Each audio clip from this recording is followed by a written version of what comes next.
Our host is the great Mackenzie Murphy, who keeps us straight. So I just want to say hi to everyone and remind you again that we do record these for our YouTube channel. So if you don't want your face to be seen, put yourself, just black out your video. At the end, we do hope everyone turns it back on for one quick snapshot just to say hi to each other. But otherwise, we're recording this. And please remember, you can go to our main homepage and there's a link to the YouTube guest panels. And there's quite a few up there now, and they're all pretty good. So if you miss any, please just go to the YouTube and see what we've been doing, okay? So I'm going to turn this over to Mackenzie Murphy, and I'll see you on the other side. Bye. Thanks, Jane, and hello, everybody. I'm Mackenzie, as has been mentioned.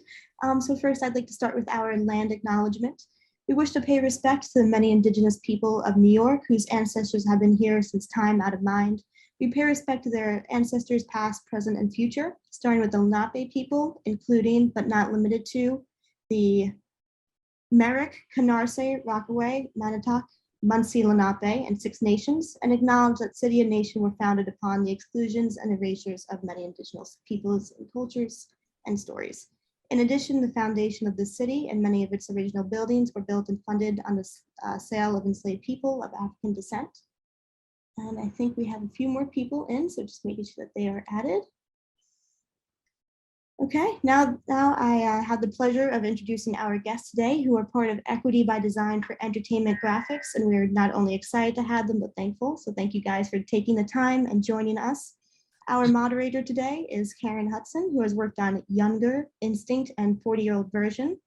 Our panelists are Youlian Avramov, who has worked on Just Like That for HBO Max and Partner Track, as well as Chan Lin, who has worked on a lot of cop shows and SNL.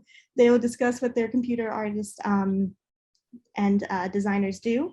A quick note to those of us joining today, we recommend that you keep Zoom in gallery and view and wait 1 second. Keep the Zoom in gallery view and hide all non-video participants. So that helps you focus on the panelists. And please also add any questions in the chat. So we will get to those later after we are done. And Karen, it is now passing on to you. Hi, everyone, mentees, mentors, liaisons. My name is Karen Hudson, and I work with these computer artists, Youlian Avramov and Chan Lin. We are computer artists or graphic designers for the film and TV industry, and we want to show you our work, the kinds of work other kinds of computer artists do, and we want to, we're going to kick it off with a video by the Saturday Night Live visual effects crew. And I'm going to play this little video for you.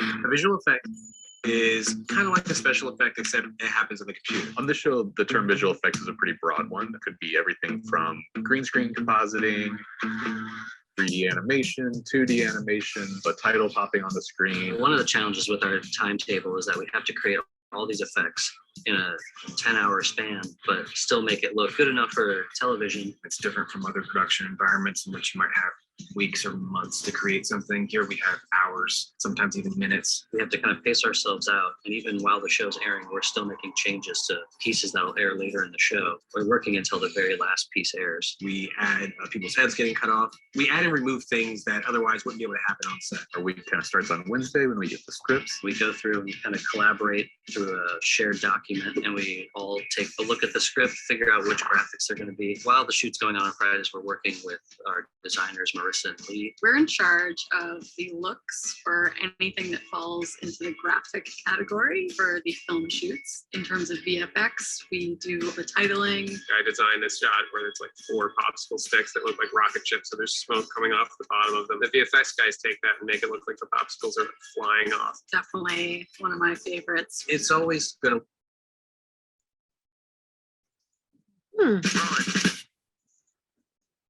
Chad's journey Sorry.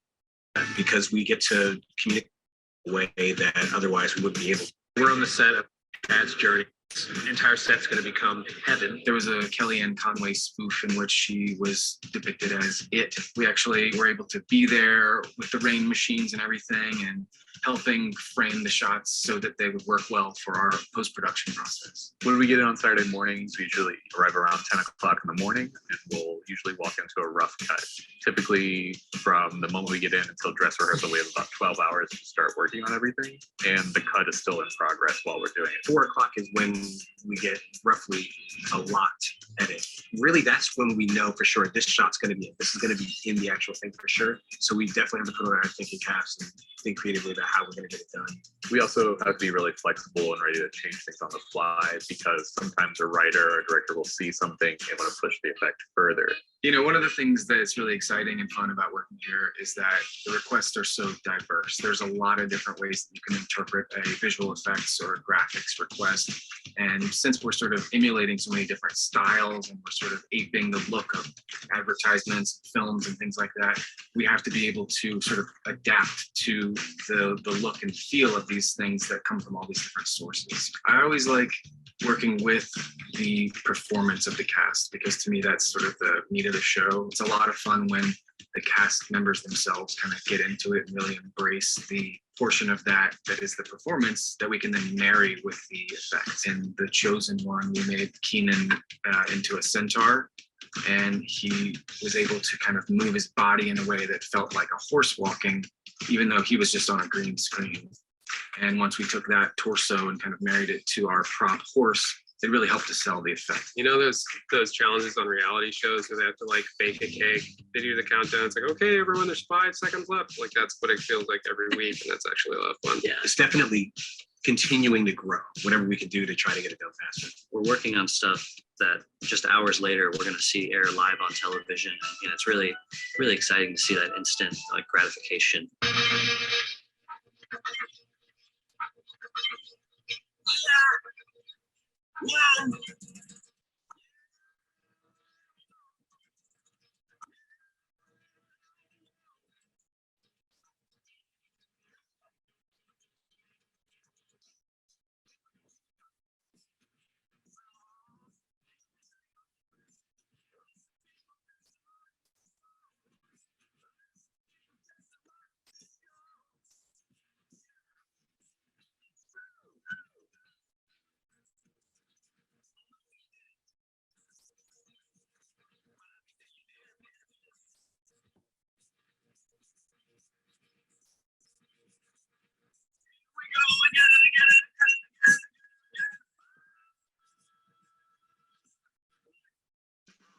Uh-oh, darn it.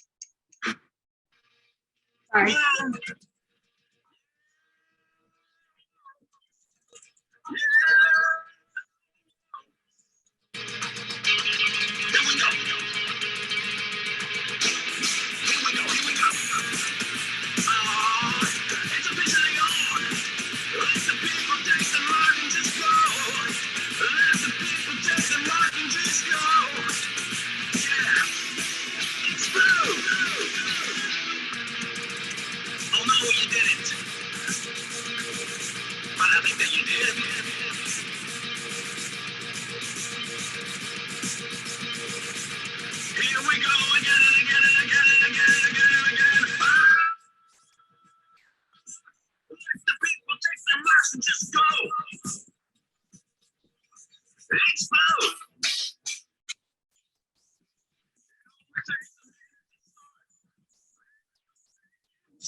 Wasn't that amazing? Can you guys hear me? Yes, we can. Okay, great. Wow, that was incredible. So much stuff going on, but it just goes to show you the different kinds of things that you can do. We're going to take it slow. We're going to slow down a little bit now, and we're going to get back into some print stuff. And so what is a computer artist? We're graphic designers. We're, visual effects artists, motion graphic artists, and I will go through these slides and we'll talk a little bit more about that. The computer artist works in the art department, and the production designer is the head of the art department, and we report to the production designer and the art director. And we will provide graphics for the set decorator, the prop master, and the set designer. Oh, I keep doing that. That was a mistake. Works closely with the production designer and the art director to design the plans for sets and things like that. And there's an art coordinator who helps coordinate everything in the art department. And then there's the art department PA. There are art department PAs, which is a good place to start out in the art department.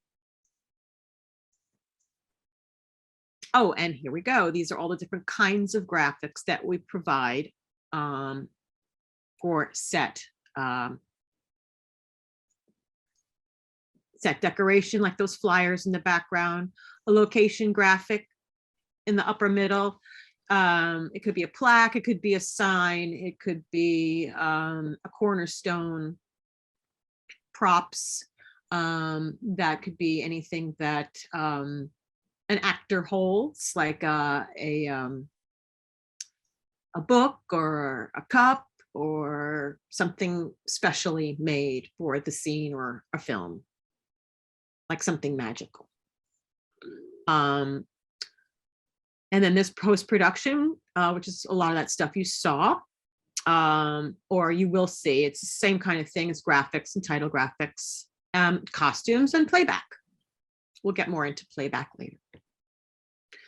So location graphics, they are large and small exterior and interior graphics, banners. Sometimes they're architectural panels and wall and floor treatments. So when we shoot, it's either on a stage or on a location that we have rented for a couple of days. And usually on location, say, for example, if it's being, hang on, let me go back. Oh, there we go. Oh, sorry. If it's shot on a street, we might have to provide some signage. Now you can see the graphics that were created across the top, and they were placed on or above the storefronts below. Sometimes it could establish a scene or just basically cover something up. This is the inside of a bowling alley that was created. Actually, you can see the before, the notes that were taken on the scout. Scout is when the whole team goes to the location and takes measurements for what's needed to be created. In this case, they were changing the pattern from stripes on the wall to this horizontal stripe with the square on the wall. So you can see there on the right, there's a pre-visual mock-up, and this is what it looks like in the film called Hunters.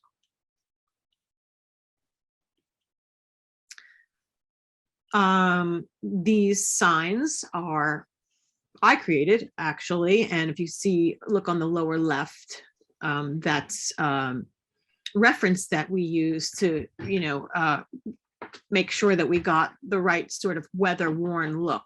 And the signs were placed above the deli, as you can see on the lower right, in the scene, on the exterior of this deli. who's next? Chan? Me. Hello. Hi, I'm Chan. Sorry, I missed a little bit of the beginning because my audio dropped out. Set decoration, shortened as set dec, is posters, paintings, wall art, composited photos, GAC. And you really want to think of set decoration as not just things that we've designed, but what are these elements that we are adding in that help to enrich the world of the scene. So in this example, this is Maisel in front of a performance space, and the typography in the back, the way that it's printed, the color scheme, it's not just filling in the background, it's actually showing you this space has a history of all these other performances that have happened here. So it's not just a visual element to look at, it is also storytelling in the background, sometimes in the foreground. Karen, next slide.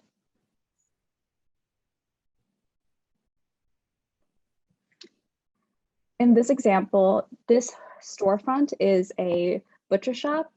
When you look at this, when you look at the typography, when you look at the color choices, that like painted lettering on the glass, you're able to quickly read that this is a very stylized, specific era of Americana.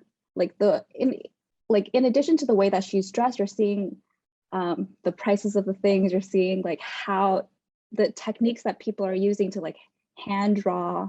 Well, we didn't actually hand draw, probably, who knows?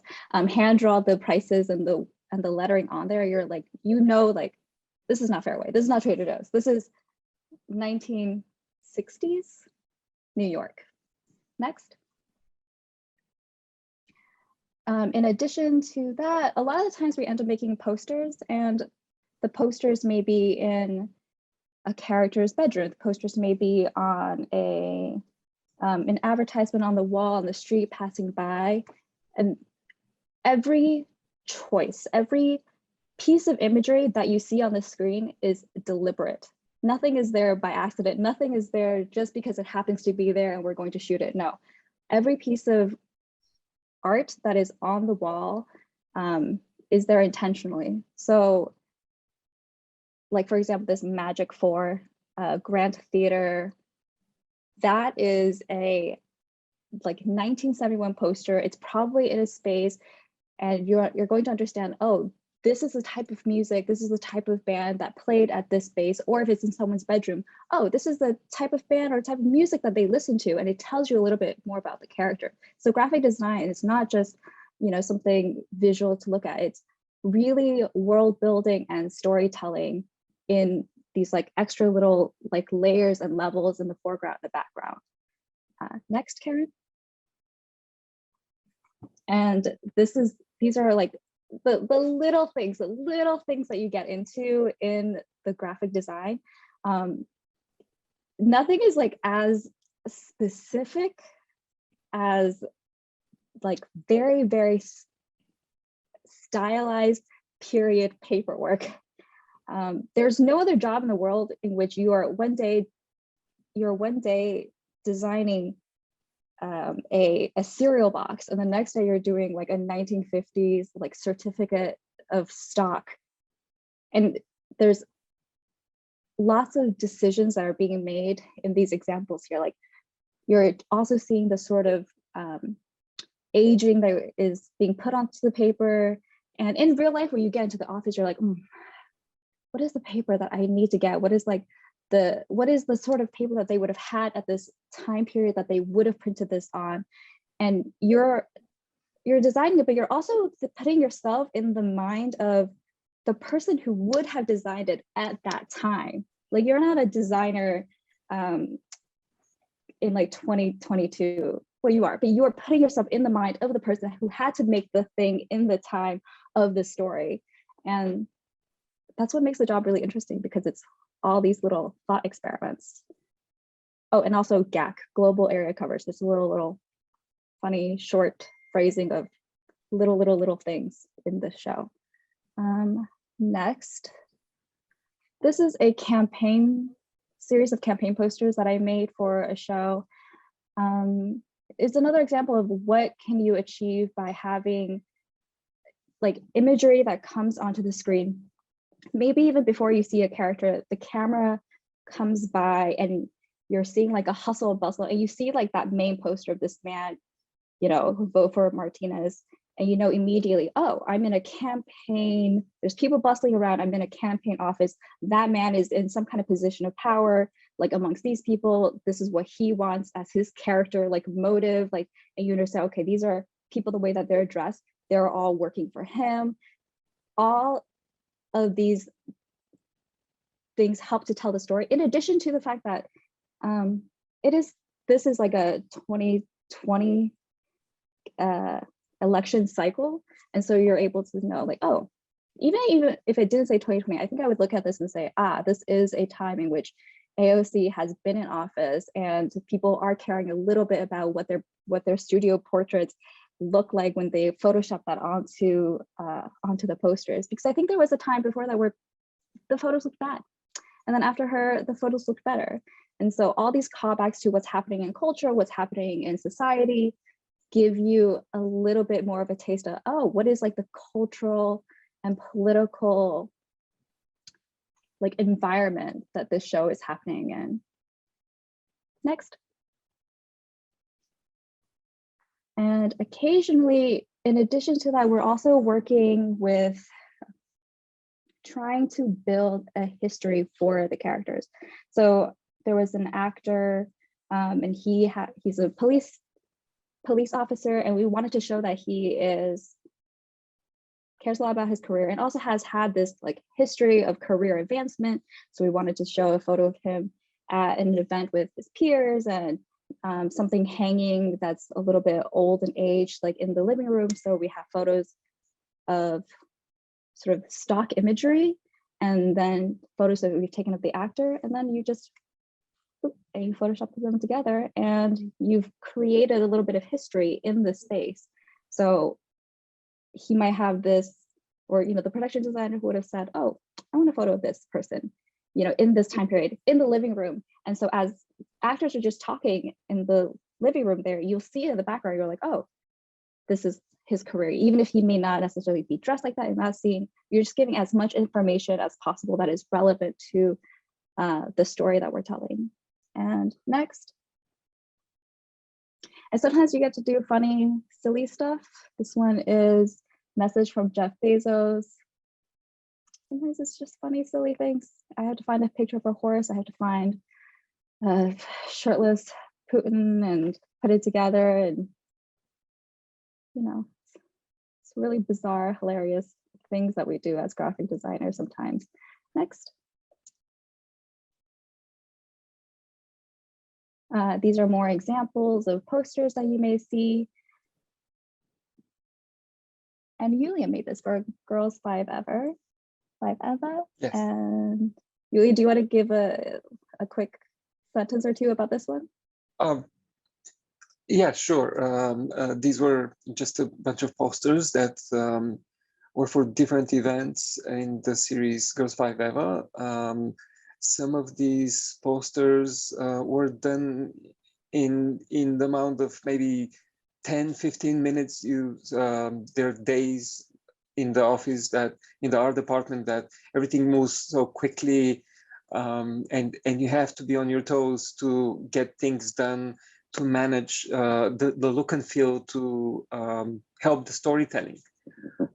Thank you. And Chen, you're doing a great job actually talking about that. So thank you. It is all about look and feel. Next. Props. Props are, we have this, like, what is the word? Somewhat arbitrary delineation of what is a prop, and if an actor touches it, that is a prop. So magazines, newspapers, it usually means if an actor's touching it, we're getting a little bit more of a close-up. So those are the sort of fun things that you get to put a little bit more detail on. For example, in the next one, so this is like mini cereal boxes made by Lee, tasty toaster tarts. And I think what's really fun is the other day I was at Lidl, which is a little German, I think it's a German grocery store in Astoria. And I was looking at, they had this like cereal that looked like Honey Bunches of Oats, but it was not Honey Bunches of Oats. It was something very, very similar looking. But from a distance, you knew based on the style, based on just the visual elements, based on like the silhouette of the composition, the layout, all these things, that it was basically Honey Bunches of Oats, but it wasn't. So they didn't have to, you know, pay for it. And I feel like that's such a good example of a lot of the stuff that we make is trying to make something generic, trying to make something that alludes to the thing without it actually having to be the thing, because we're still original artists. We want to make something that makes you recall all the things of the thing, also without getting into legal trouble of using the thing. So a lot of times you'll be making a fake cereal box, a fake soda can. I think there's a soda can, the next one. Next.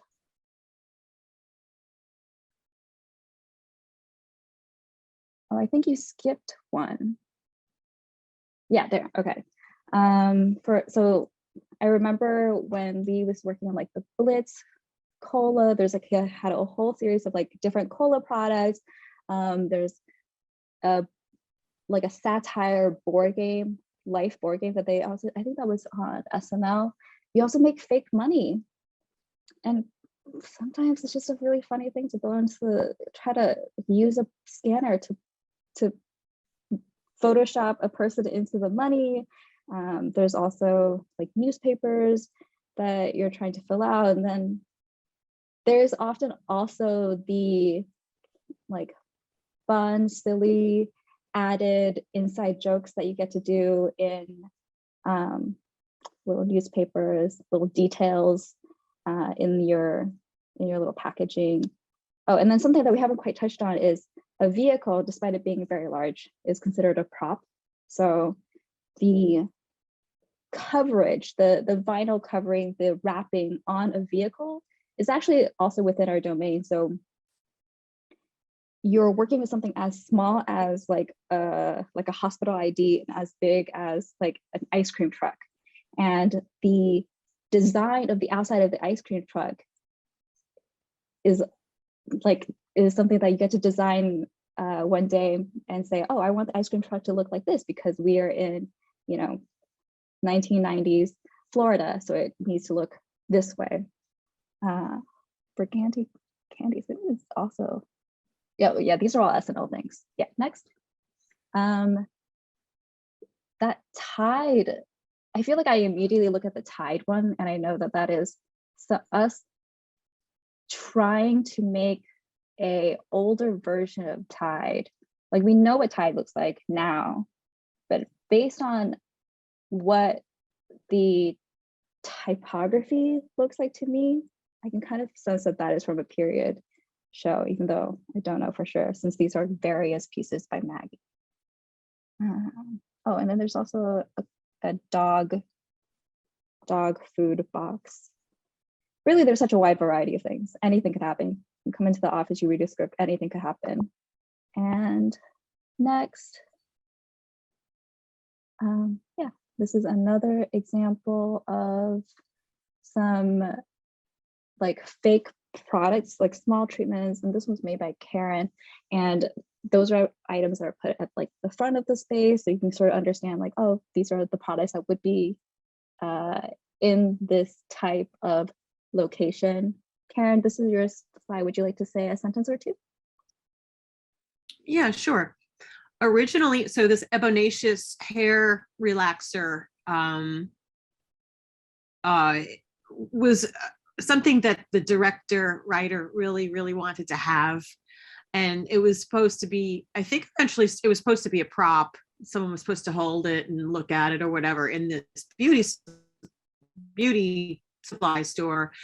But I wound up, I don't think anybody wound up touching it. I did watch the movie a few times, but they wound up getting, having several made and making a display out of it. And it was supposed to be a spoof of another actual hair relaxing product that was in an Eddie Murphy movie. And I guess she admired Eddie Murphy's movie and really wanted to have that. It was like a funny, jokey thing. And there she is on the left. She's drinking out of her prop cup that she carries around with her all the time. And, you know, you can't really see the lettering, but it says Fat Burner 2000, and it was like a promotional cup that she uses for her shakes. Great. Yeah, I think the final thing that I want to say about set decoration is to reiterate that while there are like pieces that may seem not as like prominently placed, they're all sort of like valuable elements to create a richer world that this like story is being told in. And now I'm actually going to pass it off to Youlian because he has the final slide for this section, and he will do the rest. Oh, did I miss that? Actually, that's Sorry, I skipped one. There's book covers. There's book covers. Yes. So when I worked on Younger, the TV show is based in a publishing company, and they wanted to have a series of these boomer erotica books. And basically these books are supposed to look, like the real thing. Everything's supposed to look as close to the real thing so that, it's believable. And this was a lot of fun to do.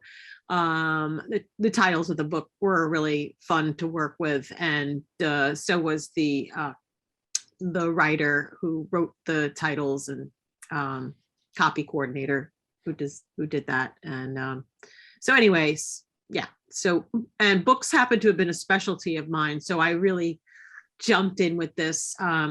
I worked at Scholastic as a book designer. So I jumped in on this project with zeal. It was a lot of fun.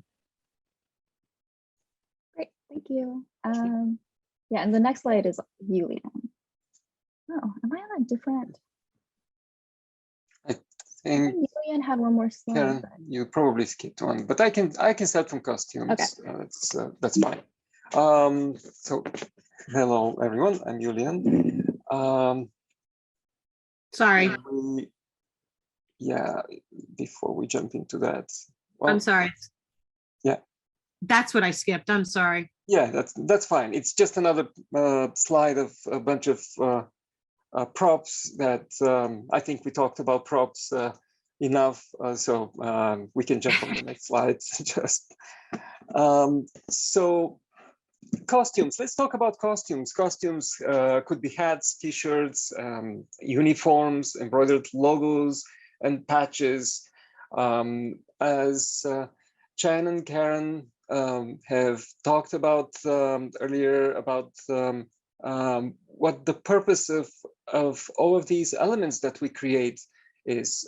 We try to enhance the story. We try to design things that fit within the overall color gamut that the creative leaders of the production, including the production designer, the director, the showrunner, they have a vision, and they have a specific set of colors that we need to fit in. Also, again, it's really important what era we're depicting, and so costumes are a big part of the storytelling.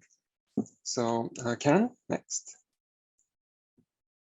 Here's an example one of our colleagues, Keith Endel, has done, a patch with embroidery. You start with designing a logo, typography, selecting the colors that fit the rest of the environment and the actual clothing that this is attached on. And you work with the vendors who create the embroidery. You have to have certain knowledge and experience about what size lettering can be embroidered, what cannot. And so this is part of the technical side of what we do. And next. Here's another example. Marissa and Lee have worked on these patches, Time's Up, and you also get to choose the materials that these patches are designed with, the colors. So it's really exciting. Next. So let's talk about playback. Playback is on-set screen and motion graphics that we design. We live in a digital world, and probably, I would say easily 30–40% of the storytelling happens through phones and computer screens. We're currently meeting on a Zoom, and if someone was to actually depict the story of what's happening now, is they cannot do it without actually showing the computer screens. So that's what we do, and playback. And later we'll talk about post-production and motion graphics for post-production, but playback is what is being played practically on set while the camera filming. So next. You can see here work by Adam Brustein and Keith Endall. This depicts brilliantly the idea of creating graphics for a certain period. This was created, what, 2018? But you can definitely tell that these computers, that those graphics, they're not from 2018. Choppy, pixelated images.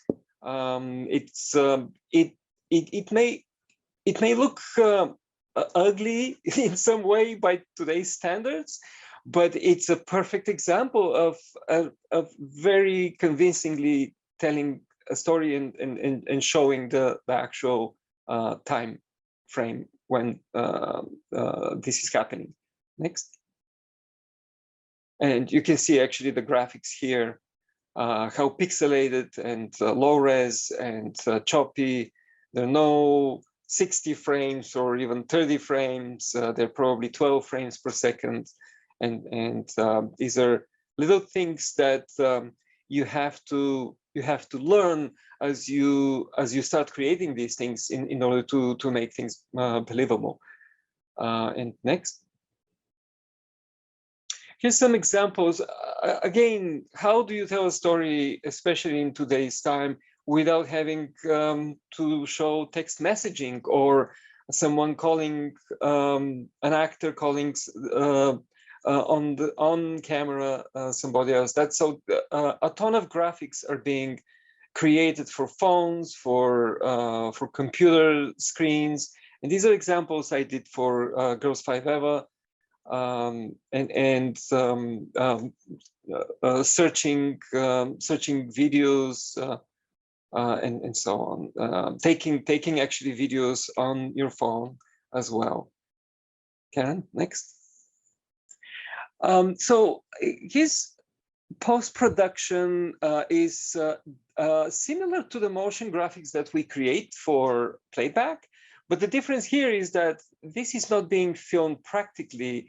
So sometimes the DP, the director of photography, might feel that in the certain lighting on set or in the location, having the image being projected on the device, whether it's an iPad, a computer, or a phone, may emit too much light, for example. So that's where playback graphics become post graphics. And of course, not only that, there's a lot of other things like some title animations, lower thirds, backgrounds. And Karen, if you move to the next slide, you will see examples of animated graphics and titles. Let's go to the next one. More examples.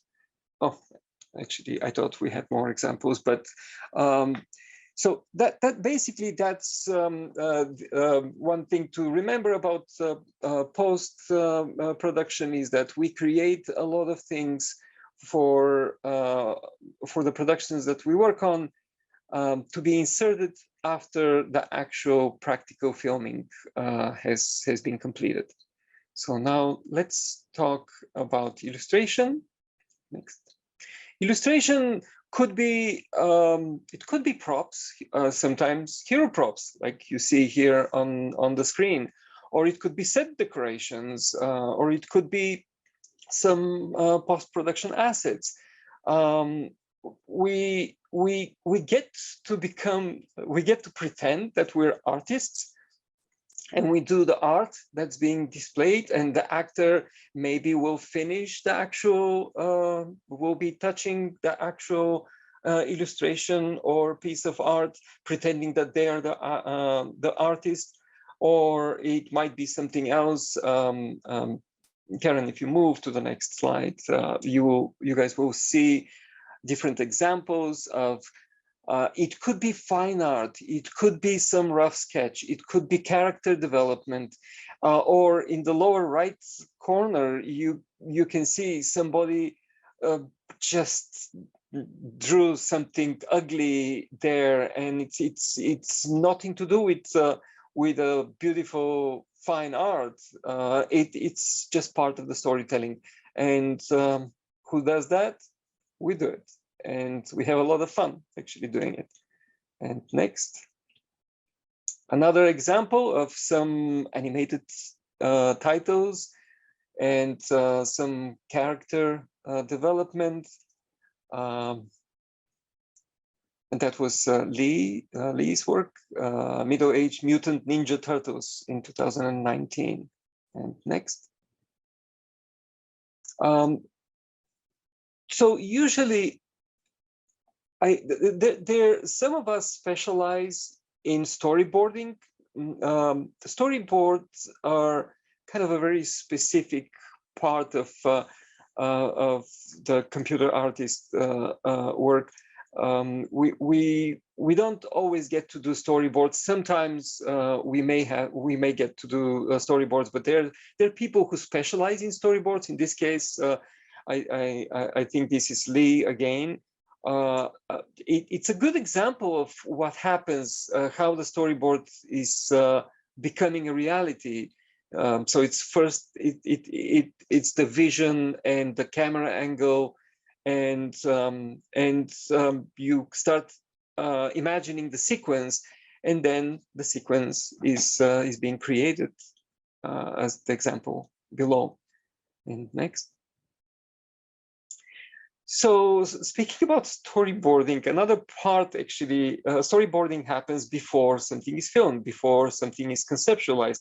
Even before storyboarding, there are certain concept artists who get involved before the creative vision is even begun to come to life.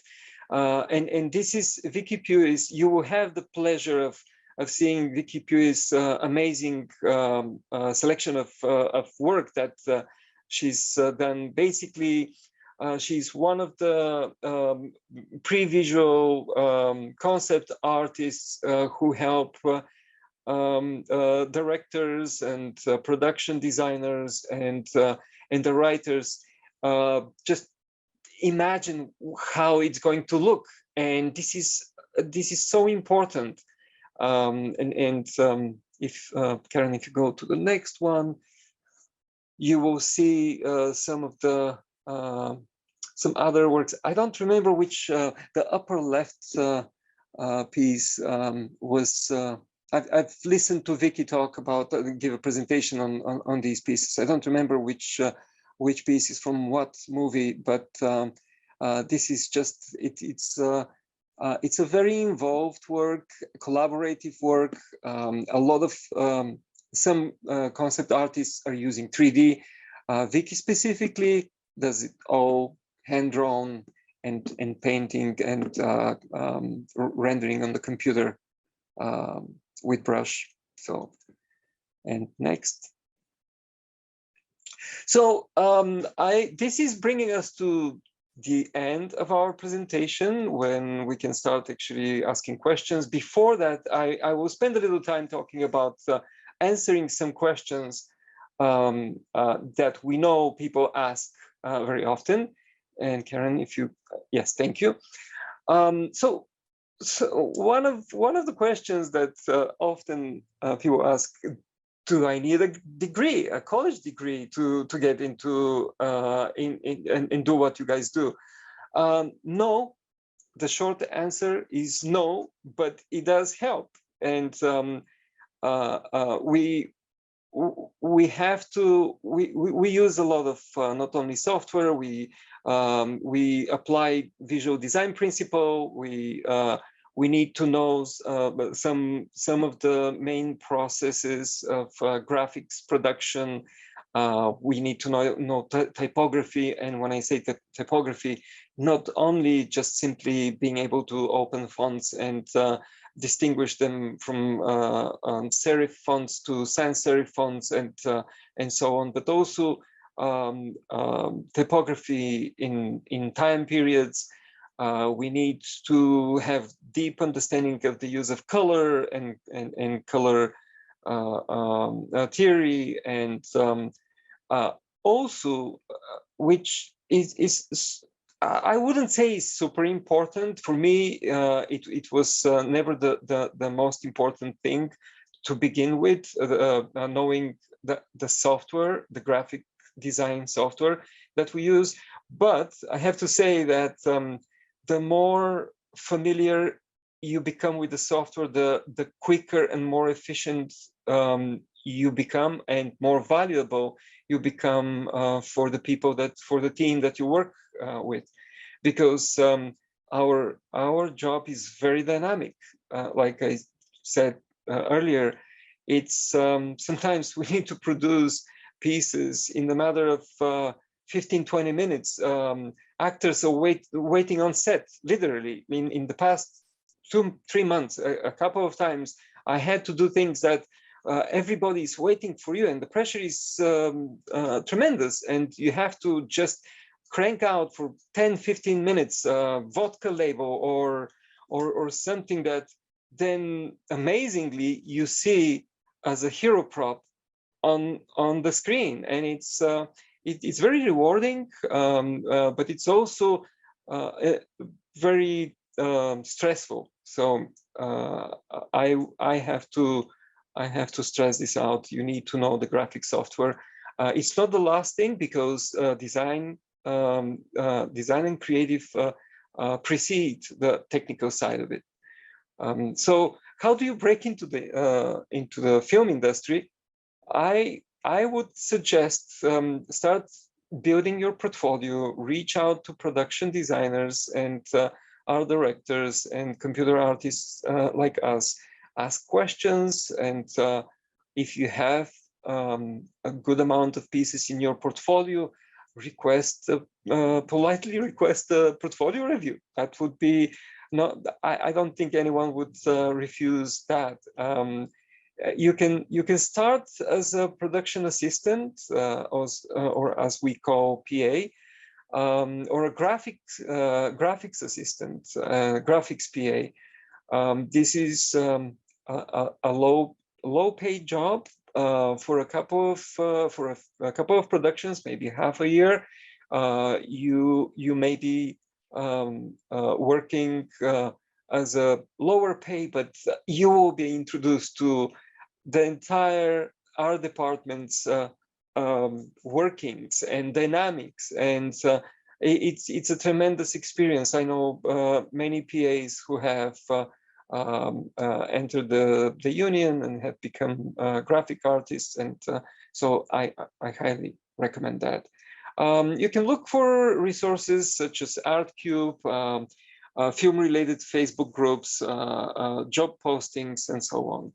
And it's a good idea. We'll talk a little bit more in the questions and answers area part of our presentation. Have to prepare for applying into the union. And Karen, next. Here, speaking about resources, here are some resources.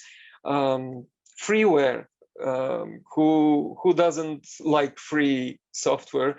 GIMP, Inkscape, Blender. I would say that if you're into animation, into 3D modeling, highly recommend Blender. In the past 3, 4, 5 years, Blender has become an amazing tool, and the most amazing part of it is open source. it's done by people who just donate their time. And or low-cost software, for example, Affinity. Please check that out. You have the equivalents of Adobe Illustrator, Adobe InDesign, and Photoshop.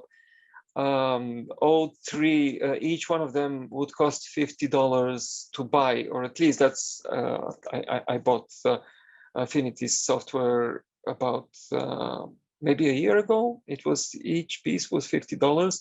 It's a one-time fee, where if you have to use Adobe's Creative Cloud subscription, is $50 every month or more. So you can search for some stock images at Unsplash and Pexels.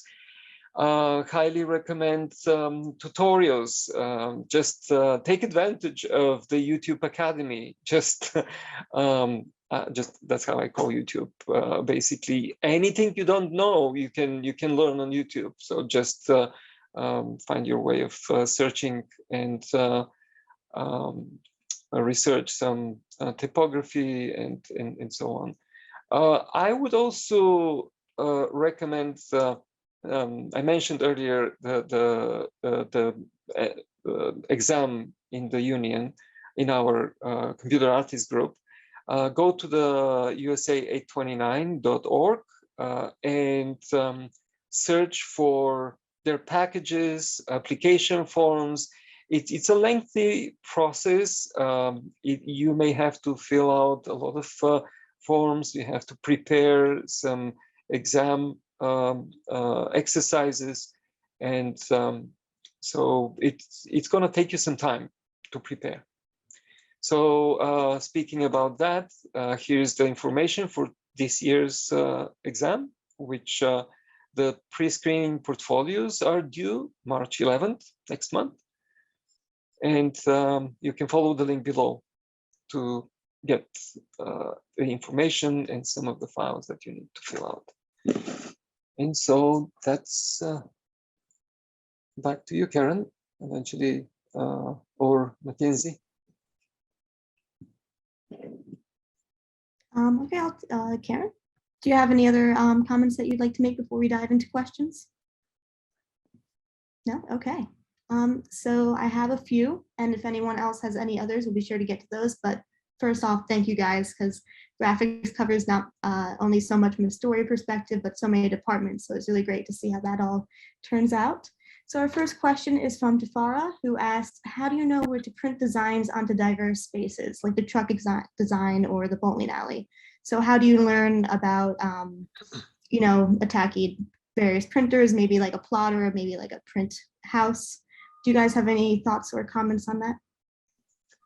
Who wants to take that? Karen, Jen, I can jump in. Yeah.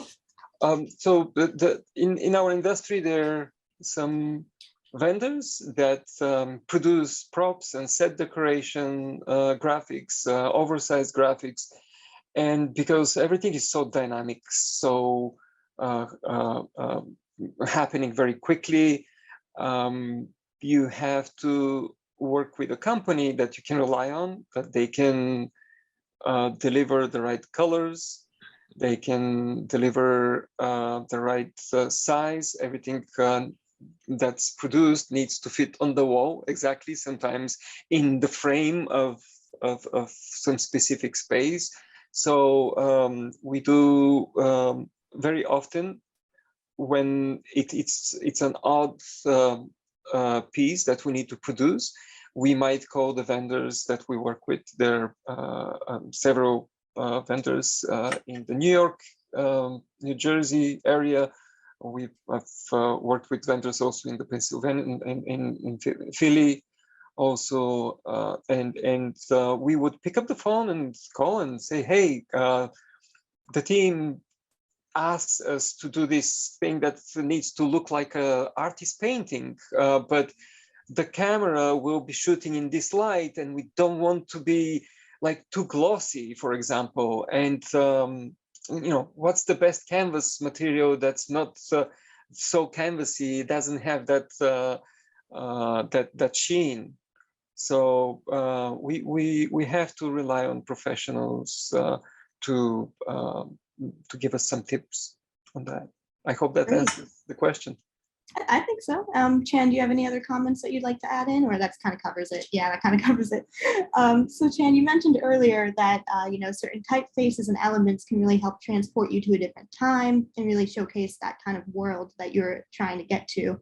Do either of you have a favorite time period that you like to work in most? Like, and that can even be sci-fi, where you might have to kind of even create more so on your own as opposed to doing a deep dive in research, or genre, I guess, if you want to say.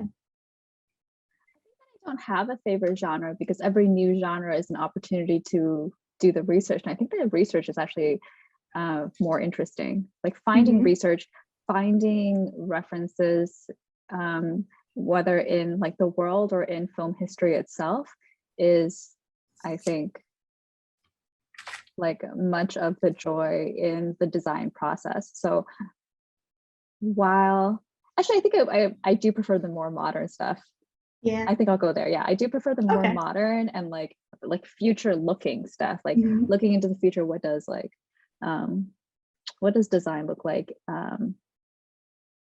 Yes, in like a sci-fi fantasy realm, but also anytime that you are imagining the future, you're also in a way creating the future, because that is something that I think people use to formulate what that imagination looks like in reality as they like approach that time, if that makes sense. Fun process. Youlian, do you have any? It's interesting. If I have preference, I'm the opposite to Chan, because I before I came into the film and TV industry, I had about 25 years of working in branding design and advertising.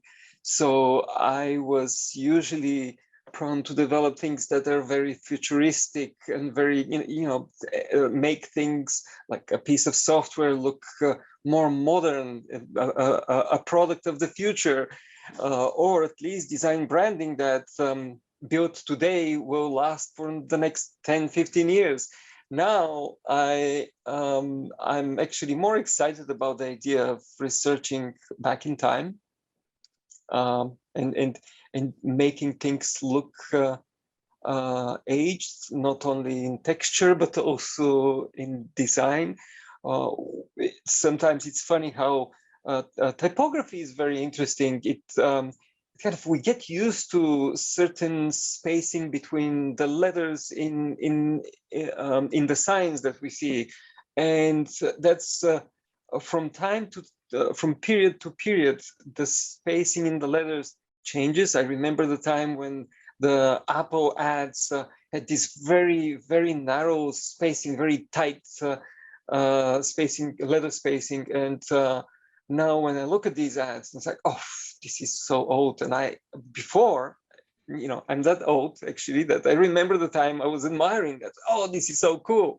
So it's Chen was right actually. The research is the most interesting part of that work. So I have to agree too. I also love that Youlian cares about the minutia of kerning, and honestly, I don't. I think that there's definitely like the designers who are like super into typography, and it's also okay to like not be. Yeah. So there's space for everyone, which is nice. Yes. Yes. So I find it interesting that there's a thing there are people out there called the kerning police. They like to comment on whether or not your kerning is good enough, tight enough, or whatever. And that's just what we're talking about, is the spacing between the lettering. And interestingly enough, back in, the woodblock printing days, before there was like the web presses and stuff, things would be printed by woodblock. There's not much kerning going on there because you're printing with a woodblock. So like if you're using a font that simulates that era, then the kerning does tightness of the kerning would not be valid, I guess. So sometimes you have to think about that, sometimes you don't.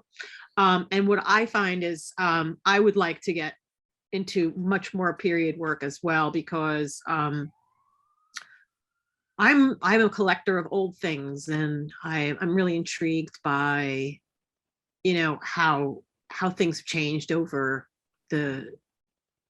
this century, or the you know, the decades, and just how things have, how they look, and yeah, and how they, I don't know, just things, how things look differently over the different decades. Yeah. Yeah, it's really interesting, and also just assuming that with graphics you have to have such a keen eye to how things evolve, because you know, you never know when you're going to need it. So I guess also to that point, Youlian, you mentioned how quickly the art department can move. Do you guys keep an archive of kind of all your things from past shows to kind of easily pull out, like, oh, I have this book cover that kind of fits this aesthetic or what we're kind of go for here, so I can either use it possibly or use as inspiration? Do you guys do that often or not? Or Yeah, any you're tips on actually organizing? touching on to one of our dirty little secrets. We get yes, we do. Sometimes we don't have the time to start certain things from scratch. You need an inspiration. You need a starter layout. You cannot reuse graphics that you have created from one show to another. But you could actually take a file that will give you. I often, when I work, I have this messy Adobe Illustrator files where in the middle is the layout, and around it I have like a slew of you know, an avalanche of different icons and tools, and I can just grab and combine, and that's the only way actually you can create. As the vodka label I mentioned for 15 minutes and print it and, you know, send it on set.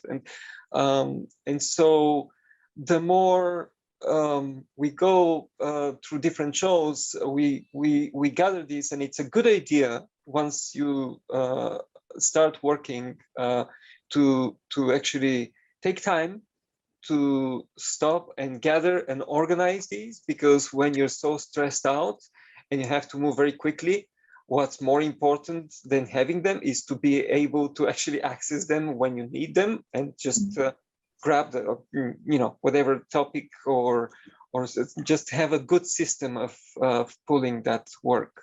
So Yeah, no, it's definitely. Oh, sorry, Chan, were you gonna? I mean, I was gonna say that's it's like not in my mind. I don't think that's necessarily a dirty secret. I think that is like the necessity of like working a little bit smarter, because there's nothing wrong with reusing the bones of a design when you're reskinning it with, you know, like a different style. And there is a requirement in this industry to work so quickly that, yeah, all the things that you said are true. Like you have to organize all of your good bones deep in your, you know, like somewhere easily reachable on your Dropbox, instead of, I don't organize any of my stuff. I have like 30 different I have like 30 different shows. Like the full Dropbox is still like on my Dropboxes. Like the whole show is still there. And I keep saying one day I'm going to organize it as well as I'm sure everyone else does. A lot of material that will stack up very quickly. Do you guys have any favorite places for like archive resources? Because we mentioned research before. Yes, actually, if you search for, so recently I needed to reproduce a piece of artwork, one of those files that we needed to actually put out. And so if you, I just found out that a couple of years ago, a lot of museums have put their work free to use, domain, public domain license, or the what was that, Jen, Karen? The Library of Congress? CC0 I think public domain license, which allows you to do to reproduce commercially, non-commercially, any way you want. Actually, you can reproduce the artwork, and I think it was Metropolitan open access. If you guys search for just Google Met open access is one, and actually I if you guys want to take over, I'll just look in my stuff. I have recently I made a list of things. No problem. That the Met Open Access is a resource that I'm aware of. I don't personally use it too much, but it's great for also downloading high-res images. Have you guys ever had to, work around recreation with images when you can't actually get the download? So you have to now take inspiration because it might be a legal issue to get something that was deemed public domain, but not public domain anymore. Do you guys ever have to kind of struggle with taking inspiration from something to make something not look exactly like it, but as close to you can? Very often, yes. Make things look like something. I recently actually had to do, I forgot the artist's name, Dietrich. So basically you even have to mimic paintings and the style.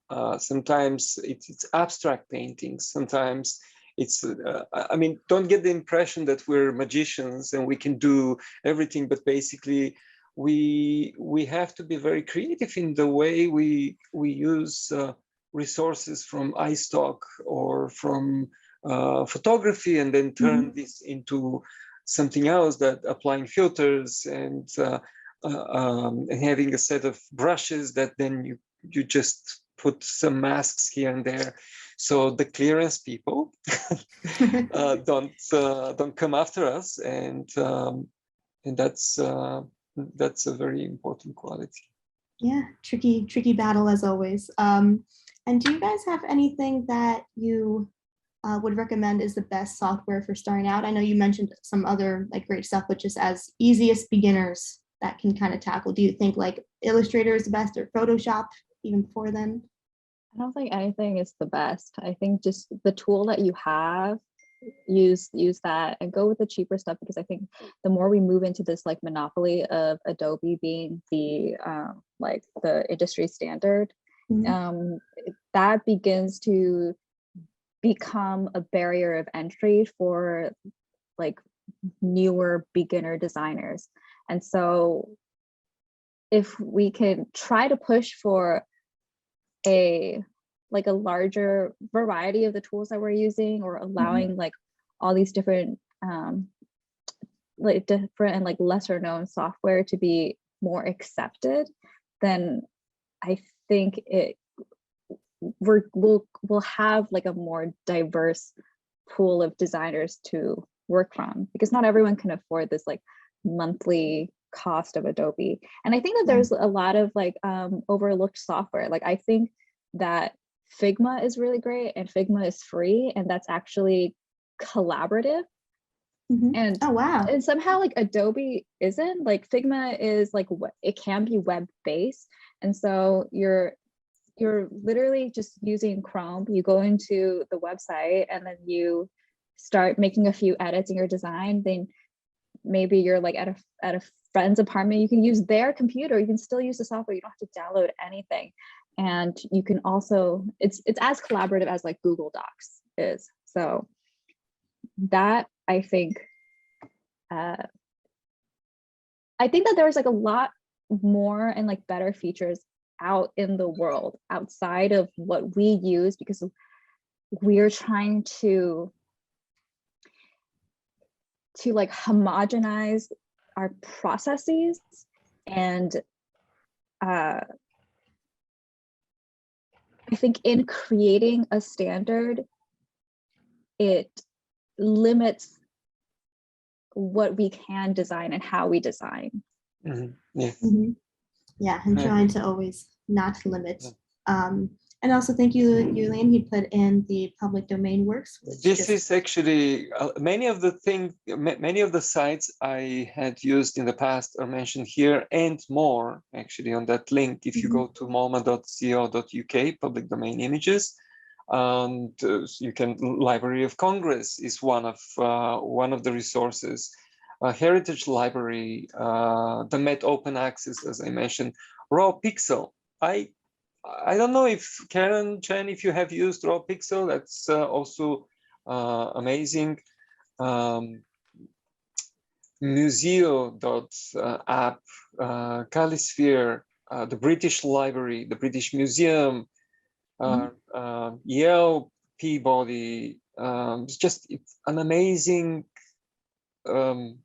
list of works, and I didn't realize that actually just a couple of years ago, many of these museums have actually, or organizations have actually put their resources as open source. And they encourage people to take these resources and use them. I mean, don't think of use only as use them to just create some graphics, print something, but you can actually create on top of them. You create using these graphics, collage them with other things, or just we live in a incredible time where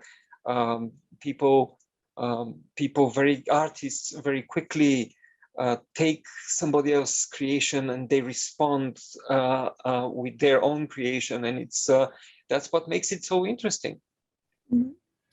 Just always read the licensing agreement, but that's just because I get annoyed with that. I do have another one more question about resources, just because Youlian, you kind of mentioned all the really fantastic points about concept artists or even storyboard artists that might have not been something that, people were very aware of, that could also be part of a career path. Is there anything that you recommend or any skills that anyone recommends that students can really hone in on to not only pursue graphic artists, but also kind of all those subdivisions? Because you asked me first, I'll answer first. Personally, I started with graphic design for print a long time ago. Then little by little, I was introduced to 3D graphics, to 3D renderings, 3D building. I don't specialize in 3D, but I've used 3D as composition elements, and also I've used 3D as part of for video. Then I started getting into video editing, and because you can't really do video without actually doing sound. Sound is big. If many of you may be aware, but sound is probably as big as the visual on screen. And so I started getting familiar with some of the sound tools, and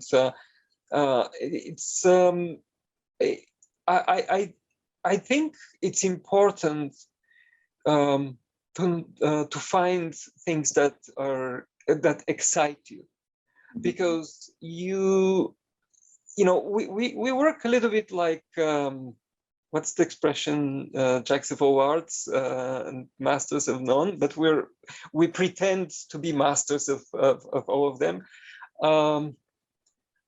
It's important to follow your preferences and do something that you're excited about, because then you become really good at.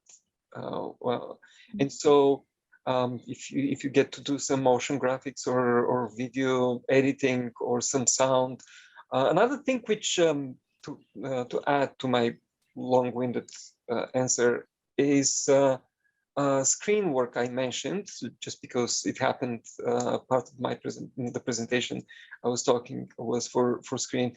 More and more screen work is required in our industry. Not only in our industry, UX design, UI design is a big portion of our life, and so Adobe XD, Protopie, any of the user interface layout design apps is something that I would recommend if you're serious about that. There are very few people actually currently that can do this very well. It's a little bit of a, you have to have a little bit of a programming sense and graphic design sense. It's a little boring for some people probably, because it's just very kind of limited in terms of when you do screen work. You're very limited in the expression and form. But yeah, great. Chan or Karen, any other comments on that aspect about just the skills needed? The skills needed, I think, even if you're like, if you could try anything, like try it and try everything, and look outside of like what we do is already a very wide scope, but the future holds an even wider scope. And I think that like a young designer today, like they should like design something, make it an NFT, put it on the metaverse, do like a digital, like a virtual, like gallery exhibition. I think that there's so many, make it into an NFT. Like there's so many different things that like directions that the world can be going in. And in fact, my prediction is that the way that we design will become obsolete. Like sitting at a desk, the way that we design these now is going to become a thing of the past. Like I don't want to be designing with my like hands like this. I want to like put on Oculus and like I want this square like 4 inches wide, and I want to like, you know, I want to design like fully in the 3D. And I really do think that in the future that's how it's going to be, and it's going to be so much better for our, you know, our bodies and our backs and our like carpal tunnel. I like just keep like an open mind, because this is such a, I think that this is such a specific industry that we're in that is constantly changing. Screen design 10 years ago was not a thing. Screen design, they weren't even using Prototype. You know what they were using? They were using Keynote. They were putting like on the computer screens, they were using basically PowerPoint to power like, you know, a police database search. That's what it was. That was 10 years ago. I mean, honestly, someone was probably doing that like 5 years ago in Keynote.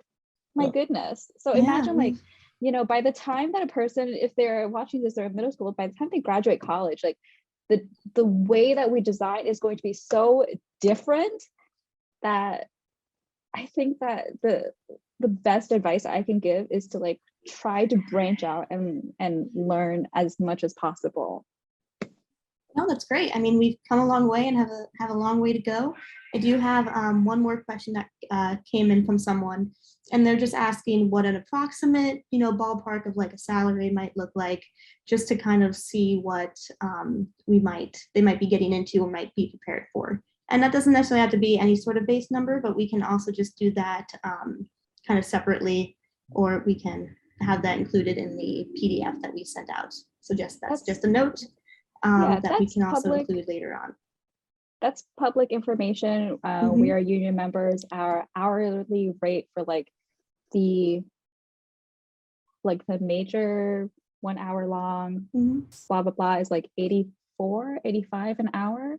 Yeah, and like you said, that's a public on the union. Yes. Like, we love the transparency.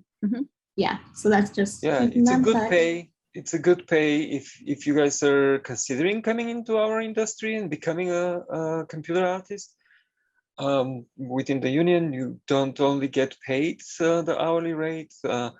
Anything we get contracts that are 10-hour days.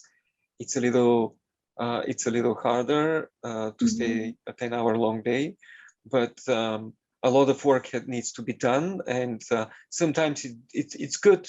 Your commute, just you go like 40 minutes, you commute, and then you do that 40 minutes, then on the way back, and you do it for a 10-hour day. It's better kind of applying the time that you're spending for commute and so on.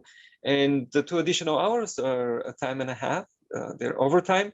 So in addition to that, some of the productions do pay benefits. Actually, all of the productions pay health benefits. So our health insurance, if we work full time, we don't have to pay health insurance, which for me as a family man, the market